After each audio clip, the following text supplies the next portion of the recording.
Hey y'all, welcome back to the Be Like D channel. It's your girl D, coming back with another review of Love and Marriage Huntsville season 3 episode 2. Yeah, I still don't like this intro. They look stupid. Then it's like doing this little boom, boom, boom. And then I don't know why Tisha going like that's ugly. And then her shoulders don't look good. Okay, so Kimmy going over to see Maurice to talk about her and Tisha to see if she crazy, because now at this point she feeling like maybe she's the crazy person and Tisha's the same one, because Tisha is just standing so hard on what she believe and not listening to shit Kimmy got to say.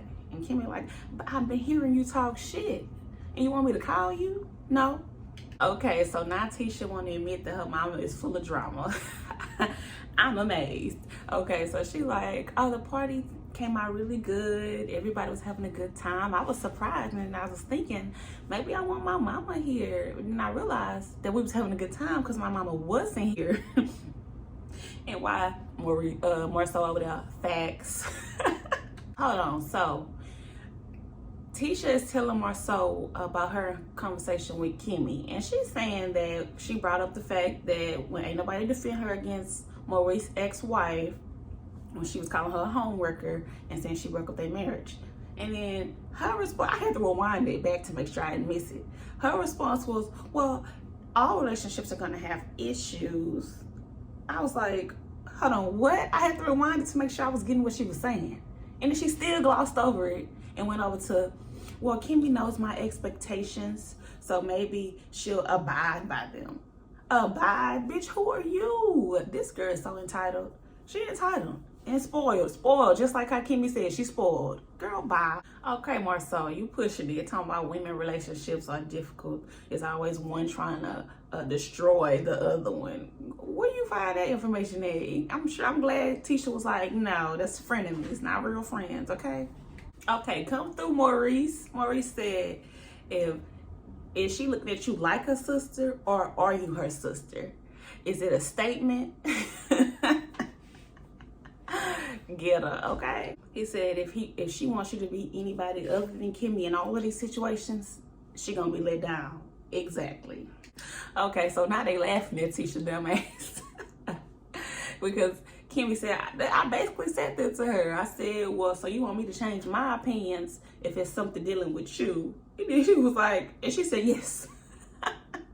Okay, so now Marceau had to slide in his issue where Tisha's family approaching him at the cookout, at the cookout about having his brother. Why did they show a flashback? Why didn't they show us that originally though? The flashback of her brother asking him about an outside child, because you know on these social media streets they saying he got another baby from somebody else.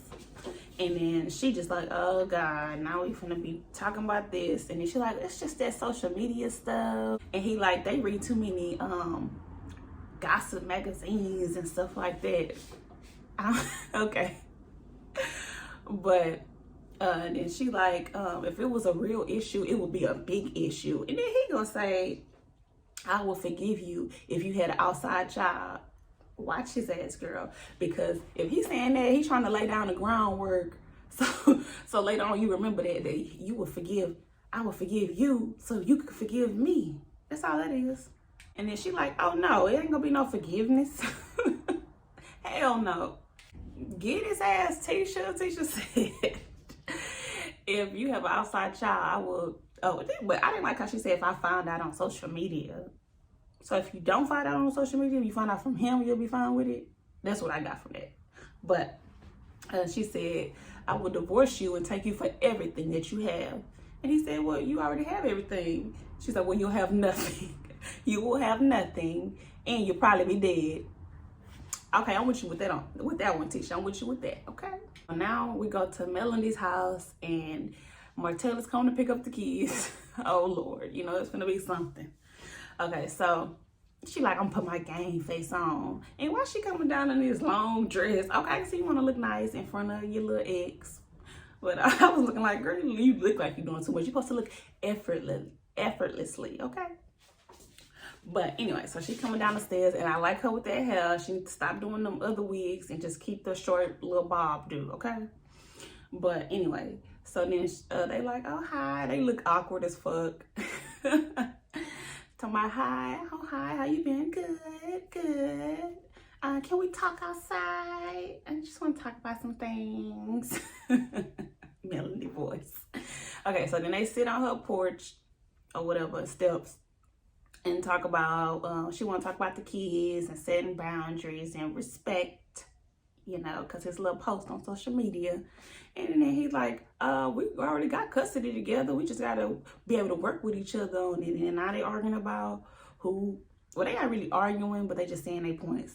They talking about who be saying they somewhere when they not, and all that dumb stuff, you know. You said you was sick and you off in Georgia, and she all like, you talking about, well, I don't know when I'm gonna be able to get him.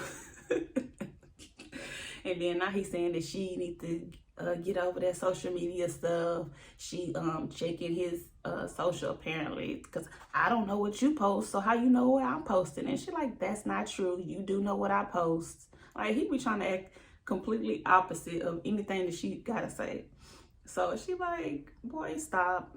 Okay, so they still having this little argument about who's doing what and all this whatnot. And so they finally agree at the end on going to counseling to be better parents for their kids. And that he actually sort of apologized for that post, because he said he shouldn't have did that. It was too fresh. He don't think it's completely wrong, but it's still too fresh. Which he got that from Destiny. Destiny, why you feed that man the words? Now he want to apologize to me, because he sure wasn't. And okay, so they showing everybody that he had an interview with. They shouted out Heavenly. They then shouted out Steve Harvey. And they shouted out Funky Diva. I was like, what? And they showed the whole little clip of him calling him in the middle of their interview. And he was like, well, you was trying to speak lies about me. I had to call him and get on the line. Boy, get on somewhere. Now he go in the house and Melody's mama is in there. She's like, okay, you can wait at the door. You can wait at the door. So now they having this awkward ass conversation. He look uncomfortable. She look like she want to get in his ass. And then he like, oh, okay, how you been? You just getting into town? And then she like, yeah, I come see the kids every time Melody has them. She was like, it's hard to getting a hold of. You've been talking a lot. And then he like, well, I don't think we should get into all of that. And you know, I responded to things and out of anger, and a lot of things came out of anger. And then after she heard some of that dumbass shit, she was just like, save it. Nah, you ain't even gotta say nothing. And then here he go, being the bitch he is. All right, kids, hurry up, because your grandmother just gave me the hand. Like, why would you tell them kids that? Why you always got to be a little bitch and be snitching on look? That's some kid shit. She gave me the hand, y'all. Okay, so now we go over to Kimmy and Maurice's house, and his son, Monster, is playing outside, playing basketball. And he like, you playing basketball and not video games? I'm surprised. But he's like, but you need to mow this lawn. Well, how he gonna say because his son going from middle school to high school that he need to let go childish things? Man, what is that? Playing the basketball in the video game? I don't know. But anyway, so they go in the house and talk to Kimmy, and he decided what high school he want to go to. I guess all his little cousins go to the same school, so now he want to go. They end up calling the mama, which is Maurice's ex-wife, and telling her what school he want to go to. And then she like, and why you choose that school? And then Maurice just answered for him, well, all the other cousins like it. They ran and raving about the school. And then she like, oh, okay. And then Kimmy hop in. Hey, I'm here too. Hi. And then Kimmy talks about how Maurice always act like when he's on the phone or talking to Kyle that she's not a part of the conversation. And we just saw that because he didn't even say Kimmy's here. And nobody said Kimmy's right here. They were just gonna talk like she wasn't even there. And then so she said, so she feel like she should be a part of those conversations as a bonus mom to Monster. And she's like, well, until then, I'm just gonna be hopping in the conversation. Hey y'all, I'm right here. I said, yeah, you better do that.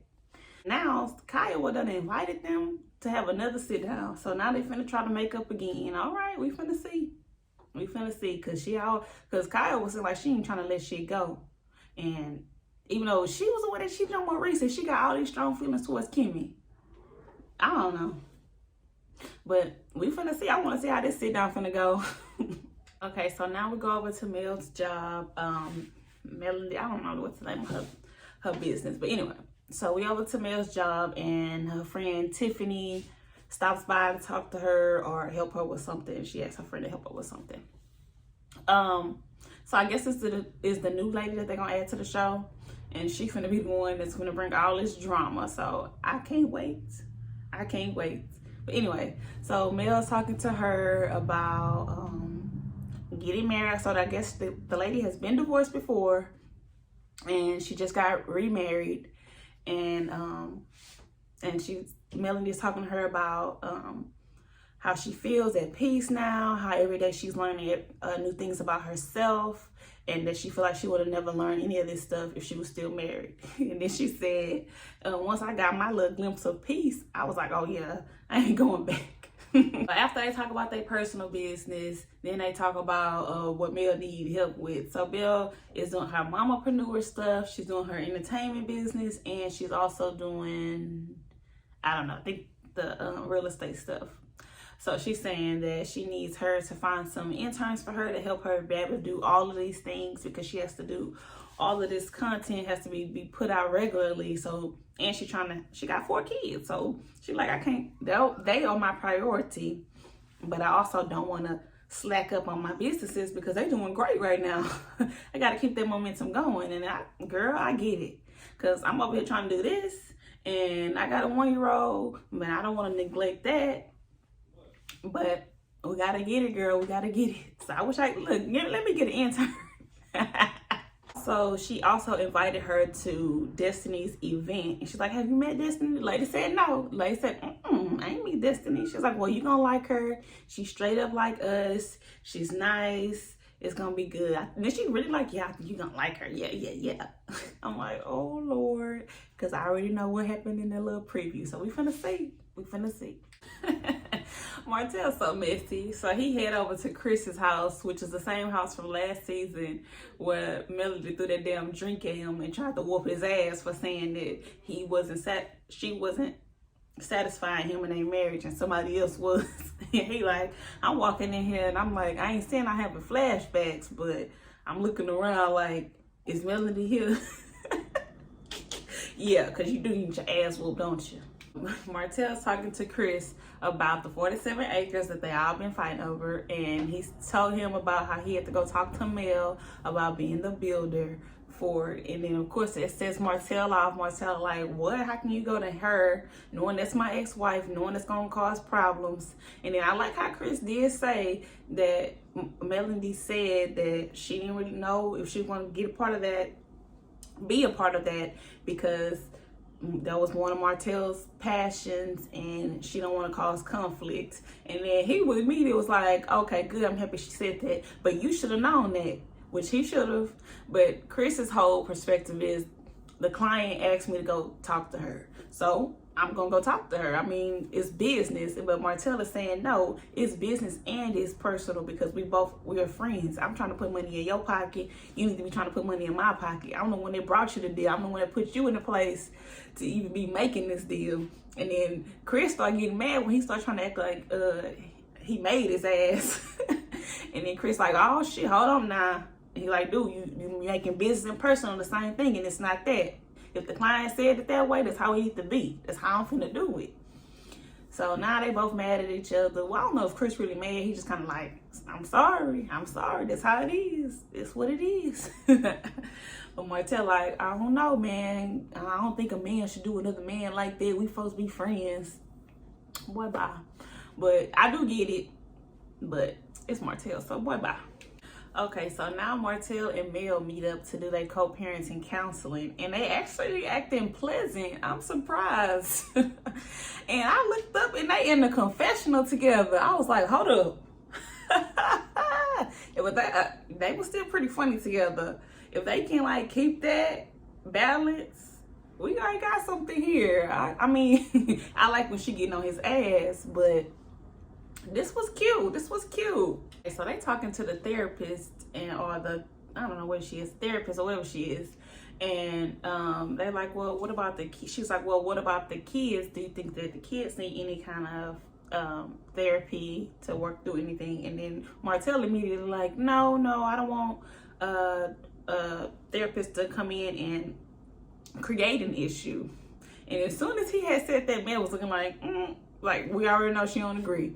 And then so the therapist let Mel explain, and then Mel started pointing out that Mariah, the oldest daughter, has become more reserved, so she's feeling like that's an issue. She said the 5-year-old wrote a song about why did you break my heart, and she's seeing that as an issue. And then the son is having resentment towards the father. So she's like, that's stuff I think that they do need to work on. And she said, oh yeah, and she also said that Martell has the mentality that all older black people have in the black community, that they don't want to go to therapy, and especially if they do, they go too damn late. But Martell is looking mad. He looked mad as hell after she said that, but then he was like, okay, well, we have some issues that we should address. But he looked pissed, like, why did you say that? Don't say that about my kids. Okay, so I love this scene. They just got so real, and finally we see a real emotion out of Martell. They both look like they want to cry because he's talking about how he's not doing good financially. He's not doing good, period. He's used to always being with his kids, and now that's taken away. And then now he's trying to rebuild his life. And then Melanie starts to tear up a bit. And after she was shaking her head at first, because he was saying that he couldn't pick up the kids and stuff like that. But after they got down to the seriousness, she started to feel bad. She was like, because if you've been with somebody over 14 years, their struggle is going to make you feel some type of way. Even how bad, no matter how bad the relationship was, she still feels something for him. To not know that he's doing well is something that affects her just a little bit. But to see him about to cry, and he was just like, hold on, he looks like he's really finna, like, he laying it all out on the table, that he having a hard time. And I like it, Martell. If you could be more of this and grow from here, actually do the work, you could be a better person. You really could. I don't know why you choose not to, but you could. Oh Lord, then he ruined it. She tried to comfort him by giving him a little pat on the shoulder, like it's gonna be all right. And then he like, stop. I hate it. Why you doing that? What's so damn childish? Quickly turns into that. Like, killing good moments. That's so fast. Man. Okay, so after that, everything went back downhill. Okay, so now the therapist asking him, does it feel not like when Mel comforts him or be emotional support since they're divorced? And then he said, yeah, it's kind of weird. And then Mel just like, well, you have 5 kids now, so you can't stop. You cannot lay down and not take care of your responsibilities. You got to go even harder now, basically. And then he started getting mad because he like, stop saying my 5 kids. We're talking about the 4 kids that we got together. And she's like, but you have 5 now. But you have 5. And then he like, stop, like for real, stop. Like, I don't want to talk about that. He getting mad. He getting mad. He like, he said, in real life, I don't want to talk about that. I said, oh, okay. Okay, so now they go into their confessional where they in the confessional together. And then they talk about, of course, the kids know that they are divorced. And Melanie like, yeah, because they heard it many a days in the house and of the yelling and all of that. And then he was like, yeah, because you told them about the divorce. But then he like, no, she like, yeah, they heard it. Shit, how are we gonna tell them when they heard all the drama in the house and the daddy cheated on mama and all of this? And then he trying to say he told her to be quiet. And she was like, he was like, I'll be like, be quiet, be quiet, be quiet. And then she was like, and I'll be like, please don't, please don't, please don't. Like, please don't cheat, and you still doing it. If you kept your penis in our house, we would probably still be together. And then he was like, no, we probably wouldn't still be together. And then she was like, really? You ask me every other day to get back with you? And he like, no, I don't. I keep it about the kids. Why Martell always lying? I'm sure he do be texting her. He's such a liar. And then he do it so quick. And she always ready to get his ass. And then she's like, boy, stop. And then he like, yeah, I wouldn't even be worried about you if it wasn't for the kids. Okay, Martell, you love telling little lies. So then they end the episode with Melanie basically asking Martell when is he gonna talk to the kids about his 5th kid, and she's there to help and support so we can get through this. And then the therapist giving an example of the same thing that kind of happened with her and her son, and the fact that when they do have that conversation, that Mel should be there, but she should not say nothing. She should just be there in presence to show that she understands and is supportive of this whole situation.